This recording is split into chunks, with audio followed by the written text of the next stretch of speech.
I would appraise this book actually at about $40,000. Rebecca Romney was never supposed to become a television mystery.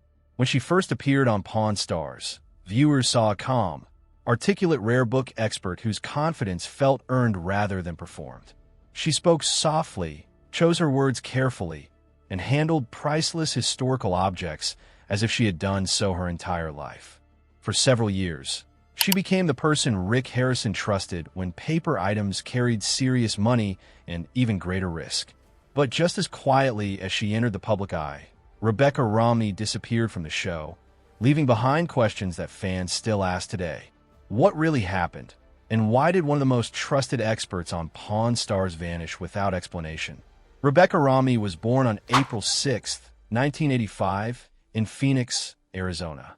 Her childhood was not filled with dusty libraries or antique bookshops. In fact, she has openly admitted that she once found old books boring. What fascinated her instead were ideas, language, and history. She was drawn to the way words carried meaning across centuries and how a single text could shape entire civilizations. While other students focused on practical goals, Rebecca gravitated toward philosophy, translation, and ancient thought. This intellectual curiosity would later become the foundation of her career, even though she had no idea where it would lead. She attended Brigham Young University, where she studied philosophy and classical studies from 2003 to 2007. Her academic workload was demanding, filled with ancient manuscripts, original language texts, and intensive research. Rebecca excelled in an environment where precision mattered. She learned to read and analyze texts in multiple languages, including Latin, Ancient Greek, Old English, French, and Japanese. By her early 20s, she was translating documents that were thousands of years old and identifying subtle differences in handwriting, ink, and textual structure. These skills were rare, even among specialists, and they quietly set her apart from her peers. After graduating with honors, Rebecca expected to pursue an academic or translation-based career. Instead, a misunderstanding changed everything. In 2007, she applied for what she believed was a management position at a rare book firm called Bowman Rare Books in Philadelphia. When she arrived for the interview, she realized the job was actually for a rare book specialist, a field she had no formal experience in. Rather than walking away, she stayed and explained her background honestly. She spoke about languages, historical texts, and her ability to analyze manuscripts at a granular level. The firm saw something unusual in her and decided to take a chance. That decision proved to be remarkably accurate. Rebecca adapted quickly, learning the rare book trade from the inside. She handled some of the most valuable printed works in history, including Shakespeare first folios, early scientific texts, and religious manuscripts worth millions. She learned how to trace provenance, detect forgeries, and assess condition with extraordinary accuracy. In a world where a single mistake could cost a fortune, Rebecca developed a reputation for reliability.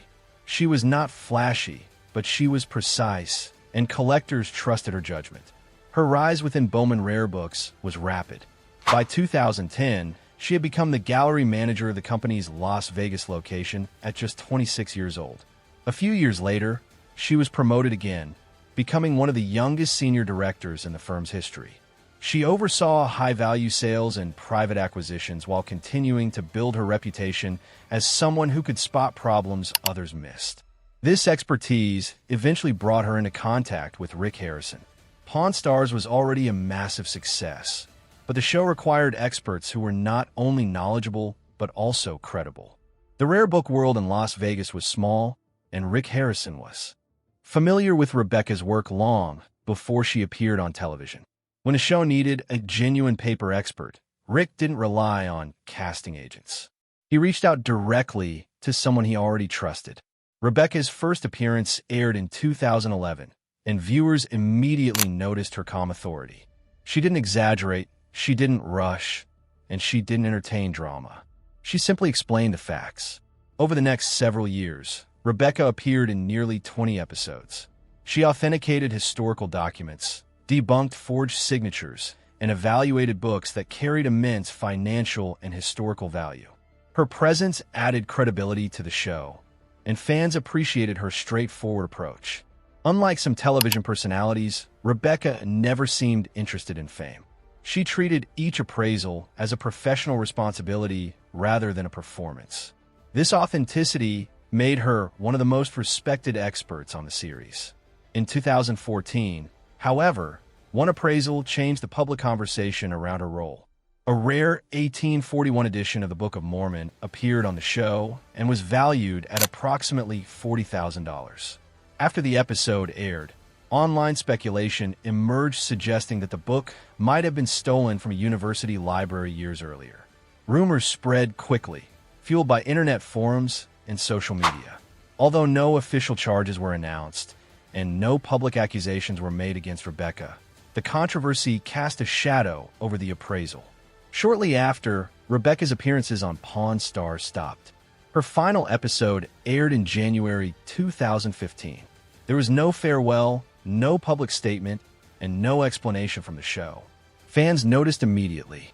Questions filled online discussions, with theories ranging from legal trouble to behind-the-scenes disputes. Yet Rebecca herself remained silent. She neither confirmed nor denied any rumors, choosing instead to move forward privately. Despite public speculation, her professional life did not decline. If anything, it expanded. She continued working in the rare book world at a high level, eventually relocating to Washington, D.C. In 2019, she co-founded a rare book firm called Type Punch Matrix, focusing on transparency, scholarship, and ethical collecting. The firm quickly gained respect within the industry, handling significant historical materials and challenging traditional assumptions about who gets to participate in book collecting. Rebecca also became an advocate for inclusivity in literary history. She helped establish the Honey and Wax Book Collecting Prize, encouraging young women to engage with rare books in meaningful ways. Her work increasingly focused on restoring overlooked voices and correcting historical narratives that had marginalized women writers. This mission culminated in her book, Jane Austen's Bookshelf, which explored how women's literary contributions were systematically erased over time. The book was critically acclaimed and further cemented her reputation as a serious scholar rather than a television personality.